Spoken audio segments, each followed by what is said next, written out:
બનાસકાંઠામાં ભારે વરસાદથી વાહન વ્યવહાર ઠપ થયો છે। ઉપરવાસમાં ભારે વરસાદના કારણે રસ્તાઓ બંધ થઈ ગયા છે। ધાનેરા પંથકમાં 3 ઇંચથી વધુ વરસાદથી અનેક માર્ગો બંધ થયા। ધાનેરાના રવિયાથી અનાપુર જવાના માર્ગ પર પાણી ફરી વળ્યા। રવિયા નજીક કોઝવે પરથી પાણી ફરી વળતા 25 ગામનો વાહન વ્યવહાર ઠપ થયો છે। કોઝવે પર પાણી ફરી વળતા પશુપાલકો સ્થાનિકોને હાલાકી પડી રહી છે।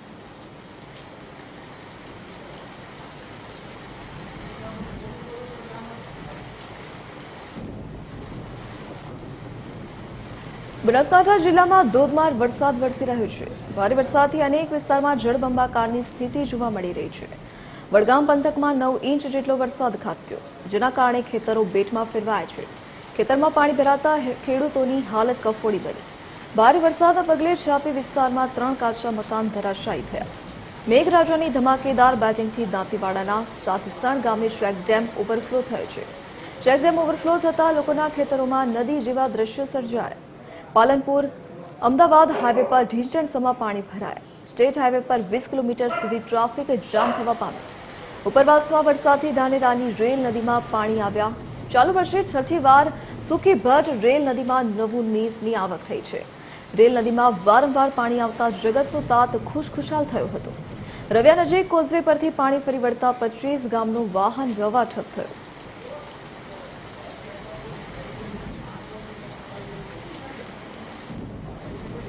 સાબરકાંઠામાં વરસાદે કરી ધમાકેદાર બેટિંગ। વરસાદી માહોલને પગલે મિશ્વ નદીમાં પાણીની આવક થઈ છે।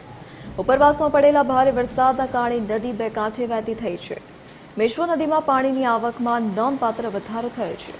તલોદના ગોરઠિયા ડેમમાં આવક વધતા પાણી છોડાયું। 5 દરવાજા ખોલી પાણી છોડવામાં આવ્યું। સિંચાઈ વિભાગે નદી કિનારાના વિસ્તારો એલર્ટ કર્યા।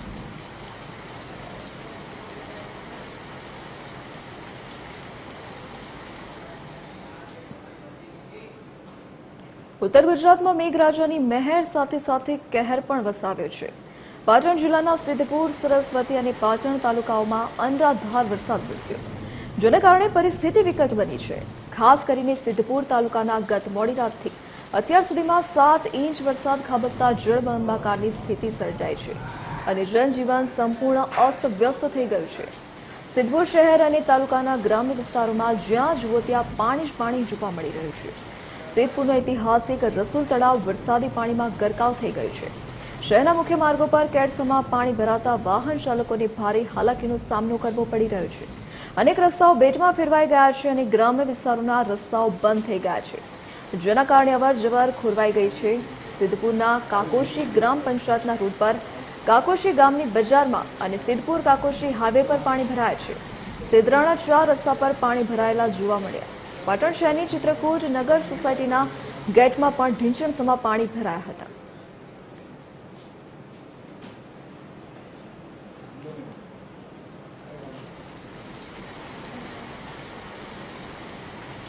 અરવલ્લીના ભિલોડામાં મેઘરાજાની ધમાકેદાર બેટિંગ। ભારે વરસાદના પગલે મિશ્વ નદીમાં ઘોડાપૂરની સ્થિતિ સર્જાઈ છે। સિઝનના પહેલા વરસાદમાં જ નદી બે કાંઠે વહેતી થઈ છે। ભિલોડા, મોડાસા તાલુકાના નદી કાંઠાના 30થી વધુ ગામોને એલર્ટ કરવામાં આવ્યા છે। લોકોને નદીના કિનારે ન જવા તંત્રએ સૂચના આપી છે। નદીમાં ઘોડાપૂર આવતા ખેડૂતોમાં ખુશીનો માહોલ છવાયો।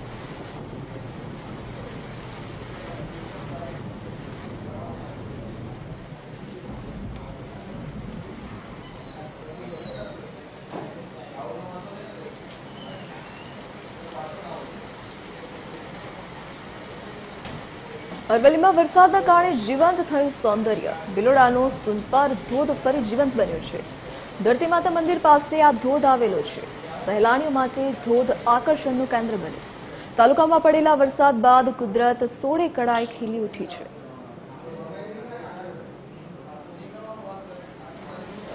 તો સહેલાણીઓ માટે આ ધોધ આકર્ષણનું કેન્દ્ર બન્યો છે। લોકો આ ધોધ જોવા માટે આવી રહ્યા છે। તાલુકામાં પડેલા વરસાદ બાદ કુદરતી સૌંદર્ય ખીલી ઉઠ્યું છે। તો આ જે ધોધ હતો તેનો નજારો જોવા માટે સહેલાણીઓ દૂર દૂરથી આવી રહ્યા છે। ભિલોડાનો સુનસર ધોધ ફરી એકવાર વરસાદના પગલે જીવંત બન્યો છે।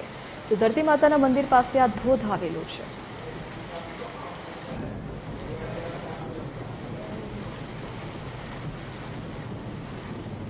ખેડા જિલ્લામાં શાળાઓ બંધ રહેશે। ભારે વરસાદની આગાહીના પગલે નિર્ણય લેવામાં આવ્યો છે। સોમવારે ખેડાની તમામ શાળાઓ બંધ રહેશે। તમામ આંગણવાડી, પ્રાથમિક, માધ્યમિક, ઉચ્ચતર માધ્યમિક શાળાઓને બંધ રાખવા આદેશ આપવામાં આવ્યો છે। તકેદારીના ભાગરૂપે જિલ્લા વહીવટી તંત્રએ નિર્ણય લીધો છે।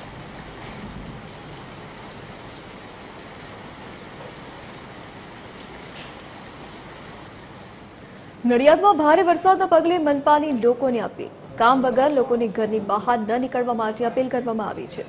નડિયાદમાં હજુ આગામી 24 કલાક ભારે વરસાદની આગાહી છે। નડિયાદમાં 9 ઇંચથી વધારે વરસાદ ખાબકતા જળબંબાકારની સ્થિતિ સર્જાઈ છે। મનપા કમિશનરે નાગરિકોને બહાર ન નીકળવા અપીલ કરી છે। મ્યુનિસિપલ કોર્પોરેશને ઇમરજન્સી કંટ્રોલ રૂમ શરૂ કર્યો છે। કોઈપણ સ્થિતિમાં પહોંચી વળવા તંત્રની પૂરતી તૈયારીઓ। રેસ્ક્યુ ટીમ, બોટ અને તરવૈયા સાથે તંત્ર પૂરતી તૈયારીમાં।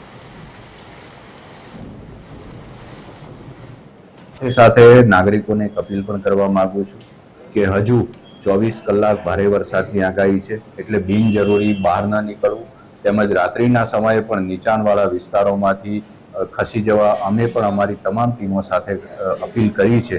એ મુજબ નીચાણવાળા વિસ્તારોમાં કોઈ જાય નહીં। જ્યાં પાણીનો વેળો હોય કે એવી કોઈ જગ્યા હોય ત્યાંથી દૂર રહેવા માટે આપના માધ્યમથી હું અપીલ કરું છું।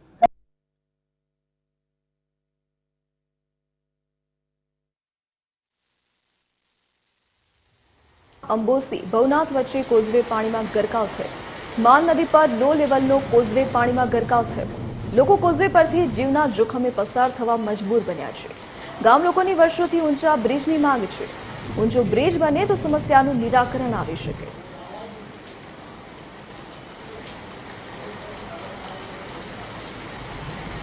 નવસારીના ઉપરવાસના જિલ્લાઓમાં ભારે વરસાદના કારણે પૂર્ણા નદીની જળ સપાટીમાં વધારો થયો છે। ડાંગ, સુરત અને તાપી જિલ્લાના તાલુકાઓમાં ભારે વરસાદ વરસ્યો। ભારે વરસાદને કારણે પૂર્ણા નદીની જળ સપાટી વધી છે। નવસારીના વિરાવળ નજીક પૂર્ણા નદીની જળ સપાટી 18 ફૂટ પર પહોંચી। પૂર્ણા નદી તેની ભયજનક સપાટીથી 5 ફૂટ દૂર છે। નવસારી મહાનગરપાલિકા સહિત જિલ્લા વહીવટી તંત્ર સતર્ક બન્યું છે। નીચાણવાળા વિસ્તારોને તંત્રએ એલર્ટ કર્યા છે।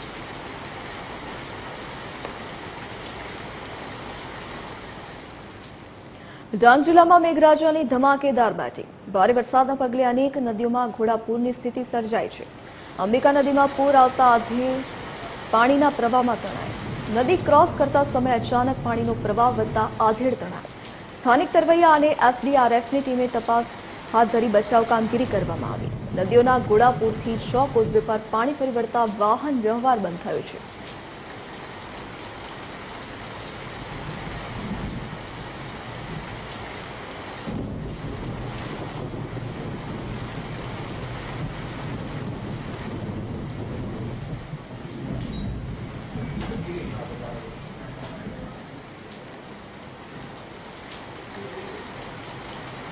દાહોદ જિલ્લામાં વરસાદી માહોલ જામ્યો। દેવગઢ બારિયાની પાનમ નદી બે કાંઠે વહેતી થઈ છે। ઉપરવાસમાં વધુ વરસાદના કારણે પાનમ નદીમાં ઘોડાપૂર આવ્યું છે। પાનમ નદી બે કાંઠે વહેતા ખેડૂતોમાં ખુશીનો માહોલ છવાયો।